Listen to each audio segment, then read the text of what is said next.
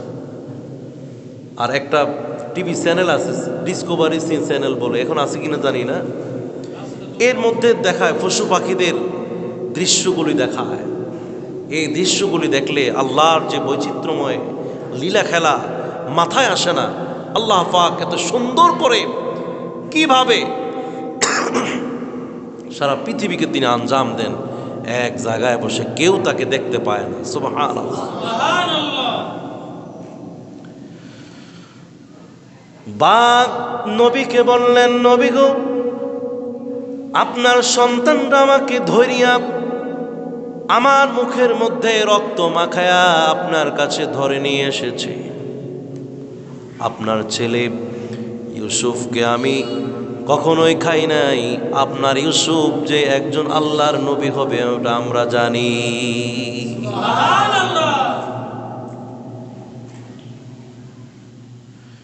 ইয়াকুব নবী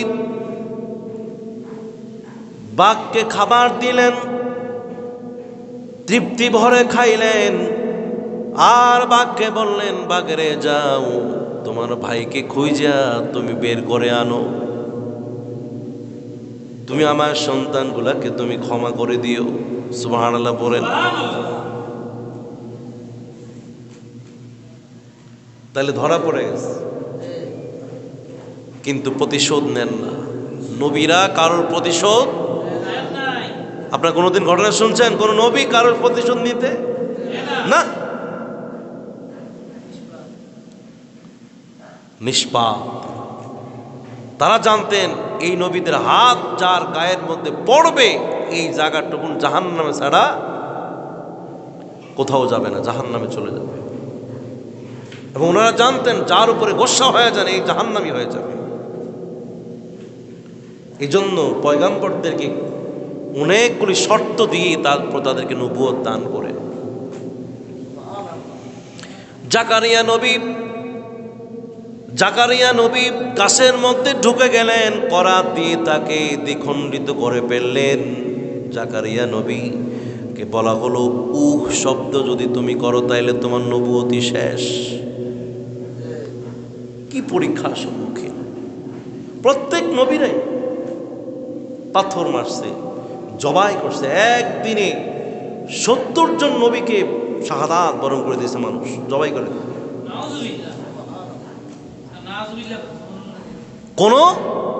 কোনো প্রতিশোধ নবীরা নিতে পারে না। এমনে এমনে আল্লাহর প্রিয় বান্দা হওয়া যায় না, খুব বড় পরীক্ষা। ওই কিতাবে আরেকটা ঘটনা আনছে, বিপদ মানুষের হাতের কামাই। বলেন তো কি? আপনার জীবনের যত অভাব, যত বিপদ, যত কষ্ট, আপনার চলার কোনো না কোনো ত্রুটির কারণে, আপনার কথার কোনো ত্রুটির কারণে, আপনার স্বভাব চরিত্রের কোনো ত্রুটির কারণে আপনার বিপদগুলি পৃথিবীতে দেয় আল্লাহ পাক। ইয়াকুব নবীও সেখান থেকে মুক্ত নয়। একটি ঘটনা এভাবে এনেছে।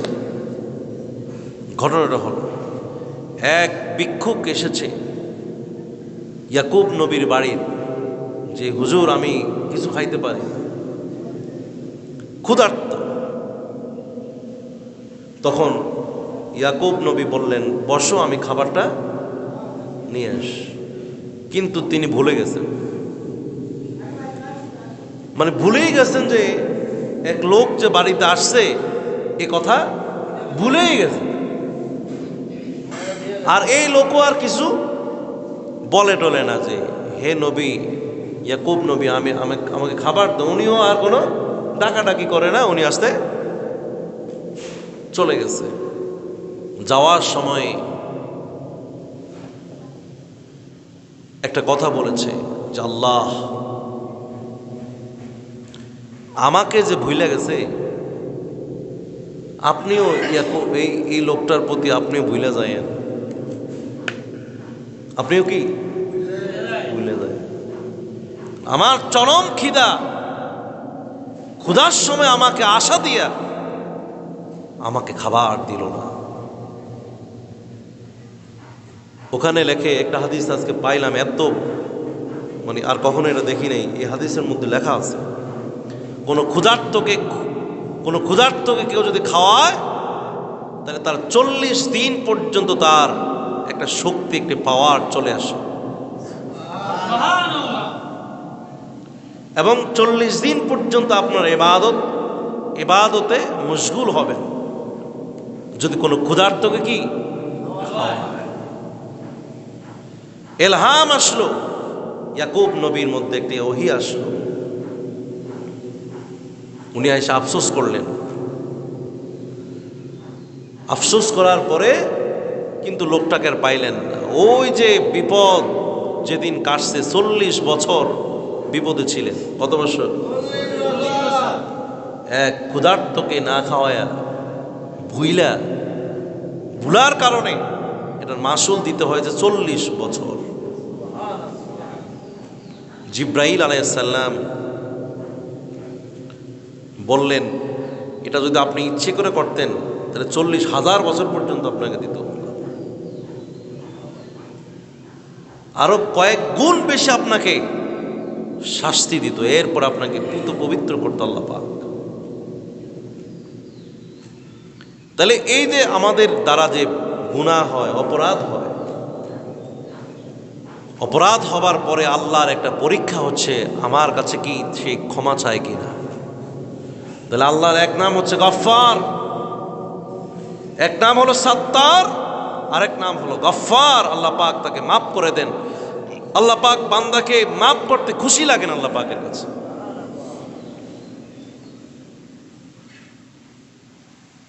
প্রিয় ভাই সব, তাহলে ইয়াকুব নবী ছেলেকে হারায়া ফেললেন। আর এই হারানোর কষ্ট একদিন নয়, দুদিন নয়, এর জন্য তাকে 40 বছর পর্যন্ত কষ্ট পোহাতে হবে। তাহলে আমার আপনার চলার কোনো ত্রুটির কারণে, কথার কোনো ত্রুটির কারণে, কোনো কিছুর ত্রুটির কারণে আমার আপনার জীবনে বিপদ আসে, তবে এই বিপদ আসাটা ভালো লক্ষণ। কি লক্ষণ? মানে হলো আপনাকে আল্লাহ পাক মাফ করে দিবেন। সুবহানাল্লাহ। মুমিনের একটা উষ্টাখায়া পড়লেও আল্লাহ পাক তাকে মাফ করে দেন। সে ব্যাখ্যা লিখেছে যে অনেক সময় আমাদের বাম হাতে কলম রাইখা কলম বা কোনো টাকা পয়সা বা আমাদের রাইখা এই যে তন্ন তন্ন করে খুঁজতে খুঁজতে খুঁজতে বেহুশ হয় না? অথচ এর হাতে পা হাতে টাকা, এই হাওয়ার মধ্যে টাকা, চশমা যাব, এই কি মুসিবত! এগুলি আল্লাহ পাক দেন। আল্লাহর হাবিব বলেন এর মাধ্যমেও আমার উম্মতদেরকে আল্লাহ পাক রহমত দিয়ে আল্লাহ পাক মাফ করে দেন। উম্মতি মুহাম্মাদের জন্য অনেক সুযোগ সুবিধা আল্লাহ পাক দিয়েছেন। সুবহানাল্লাহ। তাহলে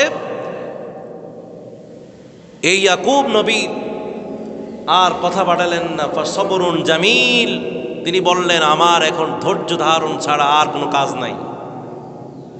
আর কোনো কাজ আছে? তিনি বাইরে যদি খোঁজে কোনো লাভ হইব? লাভ নাই। তাহলে আমার এখন একটাই কাজ, একটাই আমল, আমি ধৈর্য ধরব। কিন্তু ধৈর্য ধরতে গিয়ে তিনি সারা দিন শুধু কান্দেন,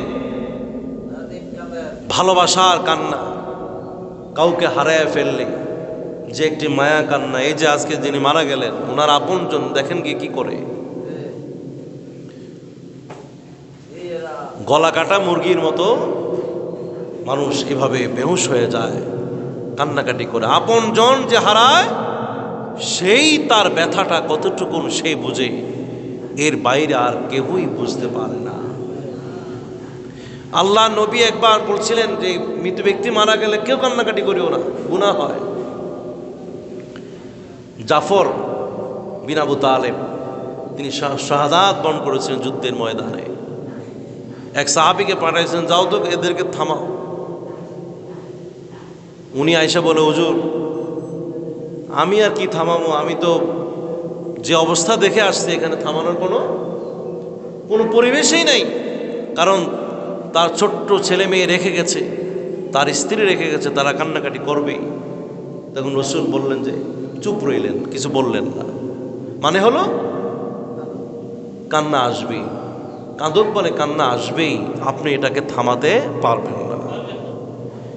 ইউসুফ নবীকে ছোট্ট আদরের এই স্নেহের ছেলেটাকে হারায়া তিনি বেহুশ হয়ে গেলেন, বেহুশের মতো হয়ে গেলেন। কিতাবে লেখে ইয়াকুব নবী কানতে কানতে কানতে চোখের অশ্রু দিয়া জমিন ভাসা দিলেন, আর চোখের পানি আর নাই, আর নাই। এখন সেই চোখ দিয়ে বেয়ে বেয়ে রক্ত গুলি ঝরতেছে, রক্ত ঝরাতে ঝরাতে শেষ পর্যন্ত আর চোখে দেখে না। জিব্রাইলকে বললেন, ভাই জিব্রাইল তুমি একটু আমার সন্তানের খবরটা একটু দাও না, কোথায় আমার সন্তানরা, কোথায় আছে, কি করে, কিভাবে খায়, কিভাবে ঘুমায়, কোথায় কি করে না করে, একটু এই খবরটা একটু যদি আমাকে দিতা। জিব্রাইল বললেন, এ সম্পর্কে আমার কোনো জানা কিছু নাই, আপনি আল্লাহর কাছে বলেন। আল্লাহ যখন ওহী নাজিল করেন তখন আপনি আল্লাহর কাছে বলেন, আল্লাহ সব বলে দেবে। আল্লাহর কাছে যখন ইয়াকুব নবী বলতেছে, আল্লাহ আমার সন্তানের খবর কি, আল্লাহ ওহী নাজিল করলেন, ইয়াকুব নবী তুমি আমার কাছে সাহায্য না চেয়ে জিব্রাইলের কাছে তুমি কার কাছে সাহায্য চেয়েছো? ইয়াকুব আলাইহিস সালাম আল্লাহর কাছে মাফ চাইলেন, আল্লাহ আমি তো অপরাধ করে ফেলেছি, আমি ভুল করে ফেলেছি, আমি আপনার কাছে না চাই জিব্রাইলের কাছে বলেছি, আমাকে ক্ষমা করে দেন, আমাকে মাফ করে দেন। শেষে জিব্রাইলকে বললেন, জিব্রাইল তুমি আজরাইল আলাইহিস সালামকে একটু জানাইতে পারো, সে তো জান কবজ করে, তার কাছে তুমি জানতে পারবা, একটু মাধ্যম হয়ে তুমি আমার সন্তানের খবরটা জেনে আসো। আজরাইলকে বললেন, আজরাইল ইউসুফ নবী কোথায়? ইয়াকুব নবীকে বললেন, তোমার সন্তান ইউসুফ নবী পৃথিবীতে আছে, ভালোই আছে, সমস্যা নাই, সমস্যা ভালো আছে। ইয়াকুব আলাইহিস সালাম সান্ত্বনা পাইলেন, তার মানে হলো তার সন্তান পৃথিবীতে আছে, পৃথিবীতে আছে। তবে ওই মায়াটুকুন, যে মায়াটুকুন সামনাসামনি দেখলে চক্ষু শিথিল হয়ে যেত, ওই রকম বিরহ কমে নাই, ওই রকম ব্যথা কমে নাই, মায়া কমে নাই, যার কারণে সারাক্ষণ তিনি কান্নাকাটি করেন। আর তার আরেকটা উদ্দেশ্য, সেটা হলো আমার ঘরে একটা সন্তান নবী হয়েছে, আলহামদুলিল্লাহ, আমার ঘরের সন্তান নবী হয়েছে, আর আমি নবীর খোঁজ খবর নিতে পারলাম না। আমার দ্বারা আমার এই সন্তান নবীটাকে আমি আদর আমি ঠিকমতো করতে পারলাম না, এই জন্য সারাক্ষণ তিনি শুধুমাত্র কান্নাকাটি করতে করতে করতে একদিন তার দুই চোখ অন্ধ হয়ে গেল, আর চোখে দেখে নাই। জিকির করে লা ইলাহা ইল্লাল্লাহ, লা ইলাহা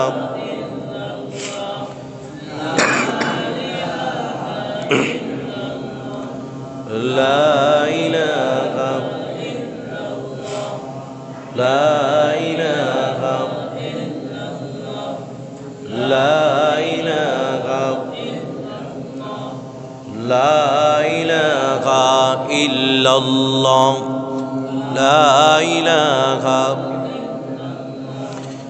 লা ইলাহা ইল্লাল্লাহ, লা ইলাহা ইল্লাল্লাহ, লা ইলাহা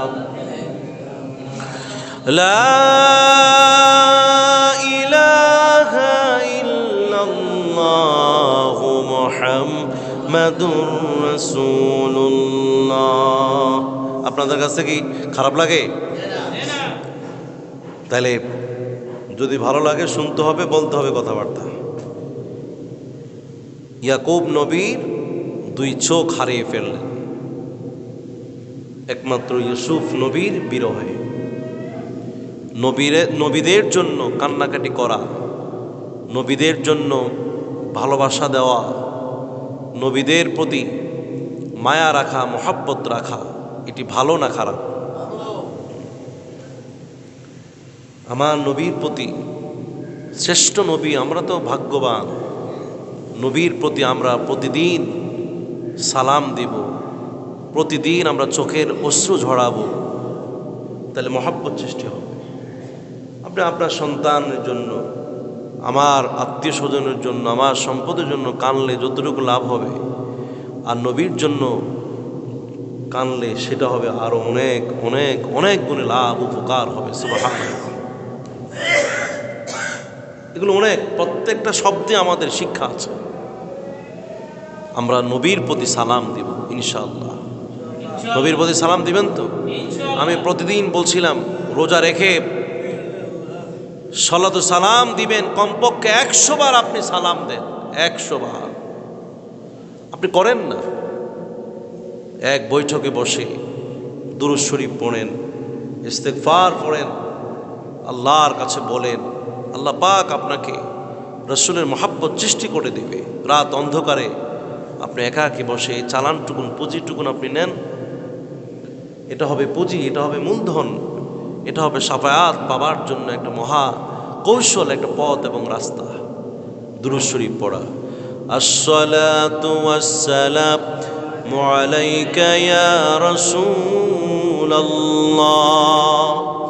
আসসালাতু আসসালামু আলাইকা ইয়া হাবিবাল্লাহ, আসসালাতু আসসালামু আলাইকা ইয়া রাহমাতাল লিল আলামিন। এই ইউসুফ নবীর 11 ভাই, তার ভাইরে কূপের মধ্যে ফালায়া প্রতিদিন সেখানে গিয়া ঘুরঘুর করে। এখানে গিয়ে একটু হাইটে আসে যে কি অবস্থা। যেহেতু তাদের আপনার এতটুকু বিশ্বাস ছিল যে ইউসুফ দুনিয়া থেকে বিদায় হয়ে গেছে, তাদের বিশ্বাস ছিল এটা। আর তার বাবার বিশ্বাস হলো দুনিয়া থেকে এখনো যায় নাই, আল্লাহ পাক তাকে পৃথিবীর মধ্যে এখনো রেখেছে। আল্লাহু আকবার।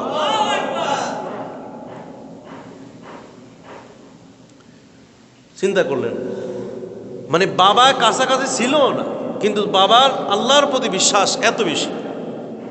আর ওই লোকগুলি কাজ করিও আল্লাহর প্রতি অত বিশ্বাস করে না, নিজেরা নিজেদের কাজের উপরে আপনার বিশ্বাস করেছে। তো ওখানে কি এবারে প্রায় 2-3 দিন পর্যন্ত 3 দিন পর্যন্ত সেখানে আসা যাওয়া করত।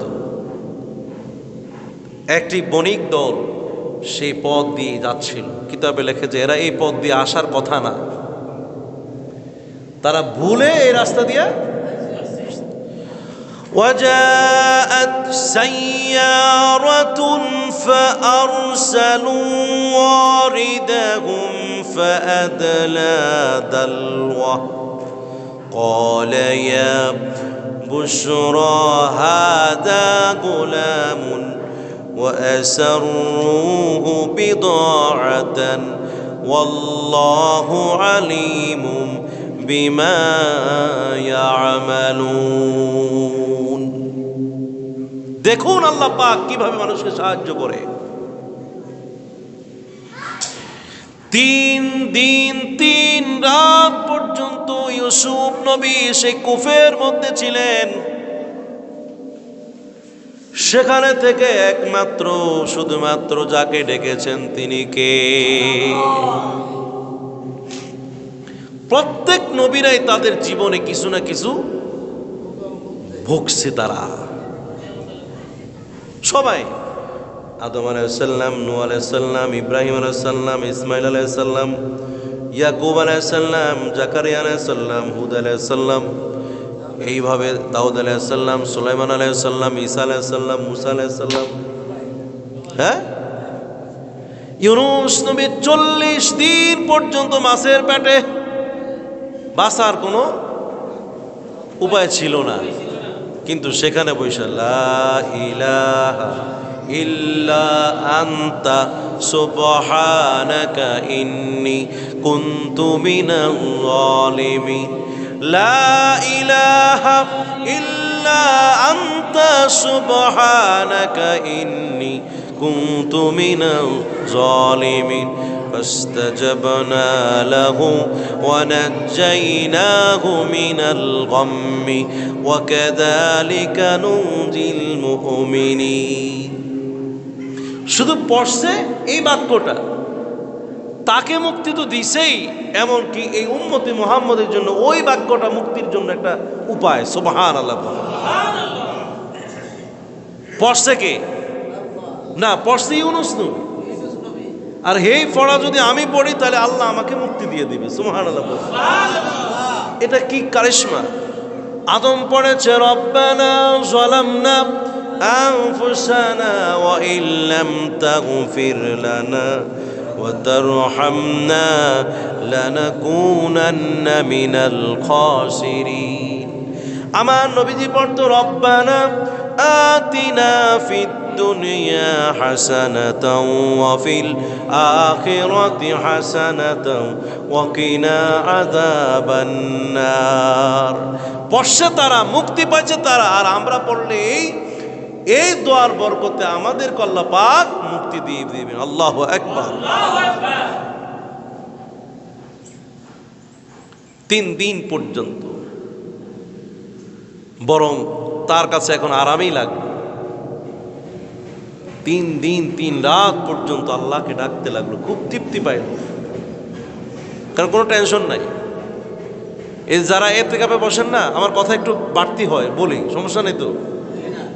ইতিকাফে যারা বসে, দুনিয়ার সব ব্যস্ততা বাদ দিয়া এখানে বৈশা 10 দিন পর্যন্ত, 10 রাত পর্যন্ত আল্লাহকে ডাকতে ডাকতে ডাকতে যারা বসেছে, তাদেরকে জিজ্ঞেস করেন শেষের দিনের অবস্থা হয় কি। তাদের আর বাড়িতে যেতে মন চায় না, কি তৃপ্তি! আল্লাহ পাককে ডাকছে। জেলখানায় যে মানুষ জেলখানার মধ্যে আবদ্ধ হয়ে যায়, আল্লাহর বান্দারা বলে যে আমরা জেলখানা ভালোই আছি, সুবহানাল্লাহ বলে। ইউসুফ নবীও জেলখানা ঢুকবো কি না? উনি বলছে যে আমার এত টেনশনের চাইতে আমার কারাগারেই ভালো, আমি এখানে আল্লাহকে ডাকতেছি, সিজদা দিতেছি, কি আরাম আমার। সুবহানাল্লাহ। এ ভাই বিপদ ভালো, কথা বুঝেননি আমার? বিপদ আসা ভালো, আল্লাহরে ডাকন যায়।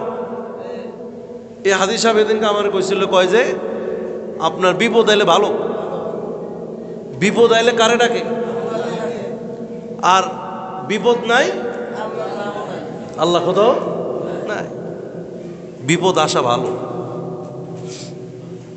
তাহলে টেনশনের কিছুই নেই। আল্লাহ পাক আমার প্রতি যদি দয়া করেন, এটার উপরে আর কোনো কিছু নেই। আমার রাজি আছেন তো? আল্লাহ পাক আমার প্রতি রাজি থাকুক, আল্লাহ পাক আমাকে দয়া করুক, এটার উপরে আমার আর কিছু দরকার নাই। এক আল্লাহর ওলি কবরে যাবেন, কবরে গেলেন, তিনি স্বপ্নের মধ্যে দেখেন যে আমি কবরের মধ্যে গেলাম। তো উনি 500 বছর পর্যন্ত ইবাদত করেছেন এক বনের মধ্যে গিয়া, দ্বীপের মধ্যে গিয়ে, কোনো মানুষ নাই, কিছুই নাই, সংসার ছাড়িয়া সব ছাড়িয়া সেখানে গিয়ে 500 বছর ইবাদত করছে। 500 বছর আল্লাহকে সিজদা দিচ্ছে। তার আশা হইল যে আমার ইবাদত দিয়ে আমি কবরে আমি পার পামো, হাসরে পার পামো, সব জায়গায় পার পাবো। উনি বলে যে আমি কবরে যাওয়ার পরে যখন আমাকে সুয়াল জবাবগুলো জিজ্ঞেস করে, বা আমার ভিতরে এরকম ভাব চলে এসেছে যে আমার এই আমল দিয়া আজকে এখানে প্রশ্ন করবো কি, আমার তো যে পাওয়া, আমি জান্নাতে চলে যাব। কিন্তু যখন জাহান্নাম থেকে একটু হাওয়া বেরিয়েছে, কি বেরিয়েছে? হাওয়া বেরিয়েছে পিপাসায়, জিহ্বা সব শুকায়া বাইরে যেতেছে। আল্লাহর বলে, আল্লাহ আমার একটু একটু একটু পানি দেন, পানি দেন। তখন হাউজে কাউসারের পানি 1 গ্লাস খাওয়াইছে, 1 গ্লাস দিবে আর কি। কে যেন যাচ্ছে পাশে দিয়ে, বলে যে আমাকে 1 গ্লাস পানি দাও। এই পানি খাইতে হলে 500 বছরের ইবাদত লাগবে। কথা কয় না, কি কয়? ইবাদত দিয়ে 1 গ্লাস পানি, তারপরও দাও দরকার। পানি খাওয়া শেষ, বলে এবার তুমি ইয়াত যাও, জান্নাতে যাও, তোমার কিছু আছে? সব শেষ। এটাই বোঝানো হয়েছে যে আল্লাহর দয়া বড়, আল্লাহর দয়া ছাড়া কেউই কবরে, হাসরে, মিজানে, ফুলসিরাতে, এমনকি দুনিয়াও কেউ পার পাবে না। দুনিয়ার কষ্ট থেকে উদ্ধার হতে হলে কাকে লাগবে? আল্লাহকে, আল্লাহর দয়া লাগবে। যাই হোক ভাইয়েরা, আমার থেকে আপনারা অনেক বেশি বুঝেন, আমি বুঝাতে পারি না হয়তো, তারপরে চেষ্টা করি। যাই হোক, সেই ইউসুফ আলাইহিস সালাম সেই 3 দিন ভরে আল্লাহকে ডাকলেন, কিন্তু আল্লাহ কিভাবে তাকে সাহায্য করেন সে নিজেও জানে না, কারণ এই কুফর থেকে উঠাও কিনা সম্ভব না। এই বণিক দলের নেতা ছিল, ওনার নাম ছিল আপনার মালিক বিন জাজ, কাফেলার সর্দার। কি নাম? মালিক বিন জাজ। এই মালিক বিন জাজের একজন গোলাম ছিল বুশরা। অনেকে আবার বলে যে না, এই বুশরা না, অন্য কেউ ছিল। অর্থাৎ কাফেলা যারা মরুভূমিতে গেছেন, ওখানে কোনো পানি টানি নাই। আমাদের দেশে না দেখা যায় যে বাগানে বাগানে, রাস্তার আশেপাশে শুধু কি পানি আর পানি, যেখানে যান পানি আর পানি, কিন্তু ওখানে কোনো কি নাই, পানি। পানির জন্য কূপ একটা পাইলে ওখানে তারা তাঁবু খাটায়া সেখানে থাকতো। তো এই কাফেলা সেই আপনার কূপটা দেখে এখানেই তারা তাঁবু গাড়ল। আর ওই 11 জন তো আছেই। কারা? ইউসুফের ভাইয়েরা। ওই 11 জন আসলো এখানে। তারা দেখতেছে যে কি অবস্থা। তারা দেখে দিল যে ওই যে ভিতরে এই জায়গায় একটা কূপ আছে, একজন আপনার পানি উঠাতে পারেন। তো ওই লোকটাকে মালিক বিন জাস, যিনি পানি সংগ্রহ করে, তাকে বালতি দিলেন। দালবুন অর্থ বালতি দিলেন। বালতি দিয়ে রশি দিয়ে যখন বালতি পালালেন, আল্লাহ পাক বলছেন ওয়াজাআত সাইয়ারাতুন, কাফেলা আসলো, তাঁবু খাটলো। ফাআরসালু ওয়ারিদাহুম, আর তাদের যে পানি সংগ্রহকারী ব্যক্তি তাকে পাঠালেন পানির জন্য। ফাআদলা দালওয়াহু, আর তিনি তার বালতিটাকে কূপের মধ্যে এভাবে তিনি পালাইলেন কি জন্য? পানির জন্য। ঠিক কিনা বলেন? পানির। কিতাবে লেখে ওই কূপটা ছিল বড় অন্ধকার, ভয়ঙ্কর। এটার মধ্যে সাপ বিচ্ছু সহ অনেক কিছু এই কূপের মধ্যে থাকে। এই কূপের পানি খুব লোনা পানি, লবণাক্ত, কেউ এর পানি খায় না। কিন্তু ওরা উপায় না পায় এখান থেকে পানির জন্য তারা চেষ্টা করলেন। আর বললেন যে এই পানিগুলো যখন তারা উঠাইলেন, পানি খায়া দেখলেন এই পানি মিষ্ট পানির মতো সুস্বাদু লাগে। নবীরা যেখানে বসে সেটাই বরকতময় হয়ে যায়, নবীরা যেখানে যায় সেটাই বরকতময় হয়ে যায়, নবীরা যে কথা বলে এটাও বরকতময় হয়ে যায়, নবীদের চলাফেরা সেটাও বরকতময় করে দেন কে? প্রিয় ভাইয়েরা আমার, যখন বালতির মধ্যে বালতিটা পালায়া দিলেন, আল্লাহ পাক জিব্রাইলকে বললেন তুমি জানায়া দাও, ইউসুফকে জানায়া দাও, ইউসুফ তুমি বালতির মধ্যে বইসা পড়ো। সুবহানাল্লাহ।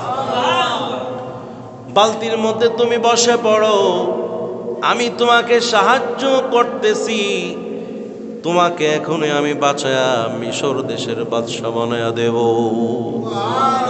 আল্লাহু আকবার। যখন এই বালতি উঠালেন, قال يا بشرى هذا غلام, সুবহানাল্লাহ। এই লোক এত খুশি হয়ে গেল, এমন এক সন্তান যেই চেহারার দিকে তাকাইলে, হাদিসে লেখে দুনিয়ার সৌন্দর্যকে 2 ভাগ করা হয়েছে, এক ভাগ দিয়ে সারা দুনিয়ার সৌন্দর্য বানানো হয়েছে, আর একটা ভাগ দিয়ে শুধুমাত্র ইউসুফ নবীকে বানানো হয়েছে। ফুলের দিকে তাকালে আমাদের মন জুড়ে যায়, চক্ষু জুড়ে যায়।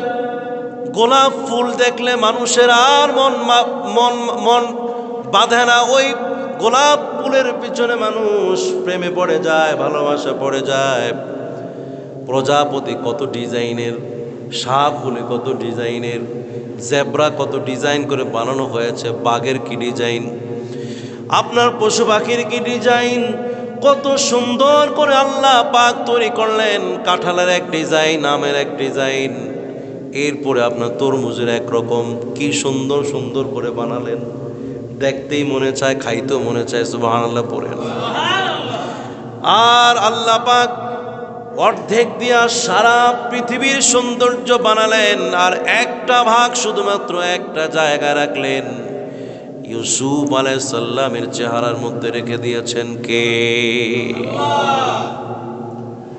যে গোলাম সেখানে গিয়ে পানি উঠাতে গেলেন, কি আর পানি খাবে, পানির পিপাসা ভুলে গেলেন। এই সুন্দর ফুটফুটে এই সন্তান, শিশু সন্তান, কি চোখের দিকে তাকালে মায়া লাগে, চেহারার দিকে তাকালে কি মায়া লাগে। কিরে, এটা কি মানুষ নাকি কোনো ফেরেশতা? জিজ্ঞেস করলো তুমি কি মানুষ নাকি তুমি ফেরেশতা? ইউসুফ নবীর জবান খুলে গেল আর বলল যে আমি কোনো ফেরেশতা না, আমাকে আল্লাহ রব্বুল আলামিন পৃথিবীতে পাঠাইয়াছেন, আমার পূর্বপুরুষ ছিল ইব্রাহিম, তার ঘরে হলো ইসমাইল, ইসমাইলের ভাই ইসহাক, ইসহাকের ছেলে ইয়াকুব, ইয়াকুবের ছেলে হলাম আমি ইউসুফ আলাইহিস সালাম।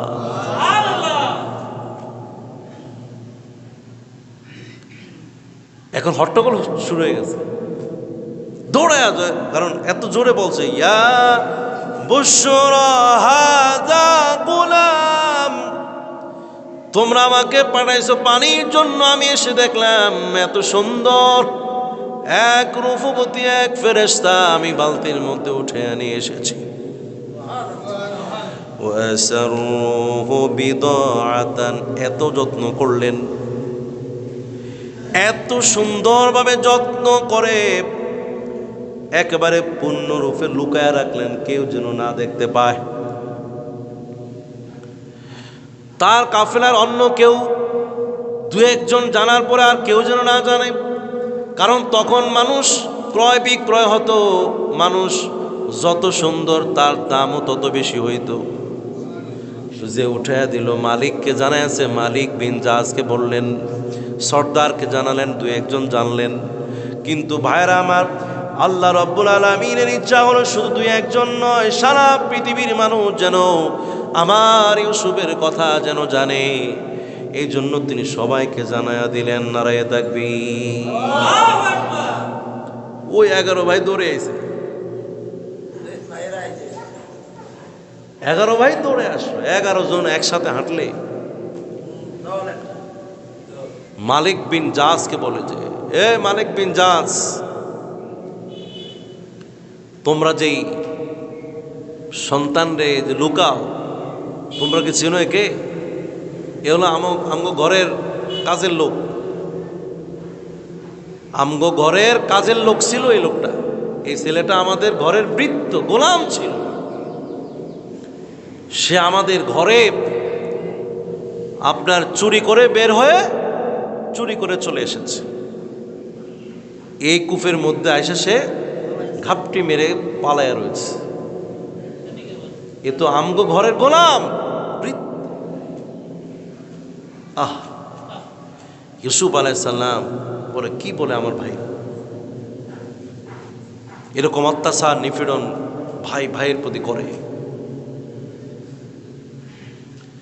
তখন ইউসুফ আলাইহিস সালাম একটা জিনিস ভাবলেন, যদি আমি বলে দেই না আমি ভৃত্য না, আমি তাদের ভাই, আর যদি তারা আমাকে মুক্তি দিয়ে আমার ভাইদের সাথে যদি আমাকে দিয়ে দেয়, তাইলে তো আমাকে আস্ত রাখবে না, তারা মেরে ফেলবে।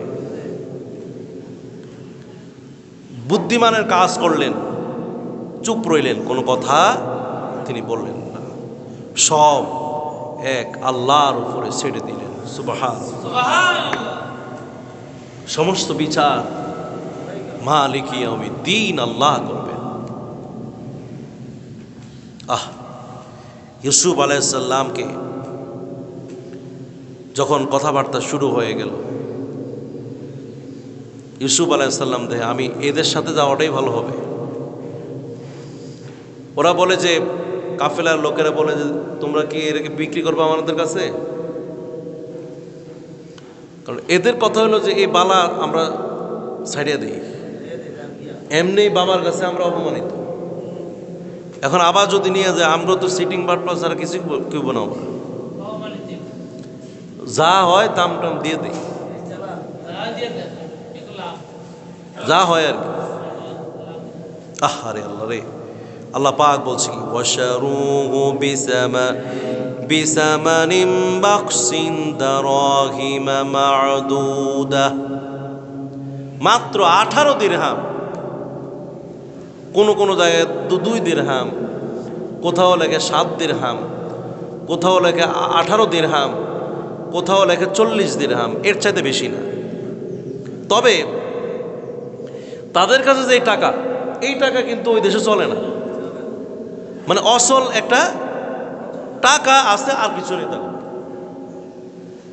তো এদের কত হলো যে, ঠিক আছে, এক বড় জনের নাম আসলো ইয়াহুদা, সে পরামর্শ করে বলল যে, এই ভাইরা আমরা যা হয় আমরা দিয়ে যাকে, আমগো এই ভাই দরকার নেই। পরে ওই মালিক বিন জাহাজ দেখলো কি রে কয়, 18 দিরহামে এই বাচ্চাটা দিয়ে দিব মনে মনে কয় আর কি। এজন্য বিশ্বাস করার জন্য বললে খাতা কলম আনো, খাতা কলম এনে এর মধ্যে চুক্তিনামা করে তারপরে তাদের নামটা লেখা সাইন টাইন লয়ে যাতে কোনো দিন আর দাবি না করতে পারে। কারণ মানুষ কথা দিয়ে আবার অনেক সময় কথা রাখে না, দাম এক জায়গায় বেশি পাইলে আবার আর এক জায়গায় বিক্রি করে লায়, এরকম স্বভাব হলো মানব জাতি আর কি। আহারে এর জন্য আল্লাহ পাক বললেন ওয়াশারুহু বিসামানিন বাকসিন দারাহিমা মা'দুদা, তারা তাদের ভাইকে স্বল্প মূল্যে বিক্রি করে দিল। ওয়া কানু ফীহি মিনাজ যাহিদিন, তাদের কোনো টাকার লোভ ছিল না। তাদেরকে যদি বলতো যে টাকা ছাড়া নিয়ে যাও তাহলে তারা দিয়ে দিত, টাকারও দরকার ছিল না তাদের। কারণ ইয়াকুব নবীর পরিবার নাকি একটু ধনাঢ্য পরিবার ছিল, ধনী পরিবারের তারা ছিল। আল্লাহ পাক বললেন যে এরা ছিল নির্লোভ, কিন্তু তারপরও তারা 18 দিরহামের বিনিময়ে তাদের ভাইটাকে কি করলো? বিক্রি করে দিল। নাউজুবিল্লাহ, কি রত্ন তারা হারাইল, ঠিক না? কি রত্ন তারা হারিয়ে ফেলল। আল্লাহ পাক তাদেরকে ক্ষমা করুন বলে আমি। যাই হোক, আজকে এই পর্যন্ত। আগামীকাল এই বণিক দল ইউসুফ নবীকে কোথায় নিয়ে গেল সেই কথাগুলি কোরআন এবং হাদিসের মাধ্যমে বলা হবে। আরেকটি সংবাদ হচ্ছে, আমরা এই ভাইদের কথা শুনে আমরা কোনোদিন আমাদের আপন ভাই বোনদের সাথে কোনো খারাপ আচরণ করব তা যদি করে থাকি ক্ষমা চেয়ে আমরা আবার আপনজন হয়ে যাব। আল্লাহ পাক আমাদের সকলকে তৌফিক দান করুক, আমিন সুম্মা আমিন। আসসালামু আলাইকুম ওয়া রাহমাতুল্লাহি ওয়া বারাকাতুহু। পৃথিবীর